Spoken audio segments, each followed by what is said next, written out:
Lorsque quelqu'un offrira à l'Éternel un sacrifice d'action de grâce, s'il offre du gros bétail, mâle ou femelle, il l'offrira sans défaut, devant l'Éternel.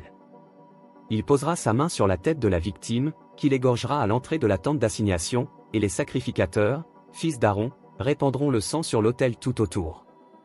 De ce sacrifice d'action de grâce, il offrira en sacrifice consumé par le feu devant l'Éternel, la graisse qui couvre les entrailles et toute celle qui y est attachée. Les 2 rognons, et la graisse qui les entoure, qui couvre les flancs, et le grand lobe du foie, qu'il détachera près des rognons. Les fils d'Aaron brûleront cela sur l'autel, par-dessus l'holocauste qui sera sur le bois mis au feu. C'est un sacrifice consumé par le feu, d'une agréable odeur à l'Éternel. S'il offre du menu bétail, mâle ou femelle, en sacrifice d'action de grâce à l'Éternel, il l'offrira sans défaut.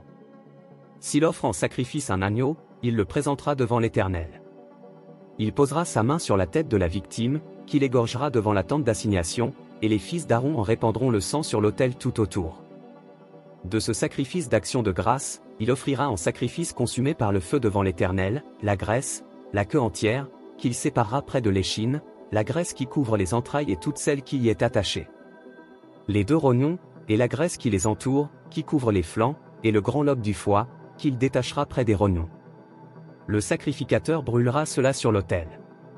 C'est l'aliment d'un sacrifice consumé par le feu devant l'Éternel. Si son offrande est une chèvre, il la présentera devant l'Éternel. Il posera sa main sur la tête de sa victime, qu'il égorgera devant la tente d'assignation, et les fils d'Aaron en répandront le sang sur l'autel tout autour.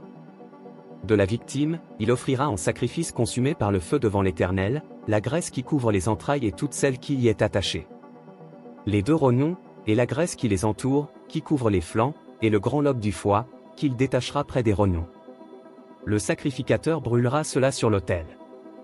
Toute la graisse est l'aliment d'un sacrifice consumé par le feu, d'une agréable odeur à l'Éternel. C'est ici une loi perpétuelle pour vos descendants, dans tous les lieux où vous habiterez, vous ne mangerez ni graisse ni sang.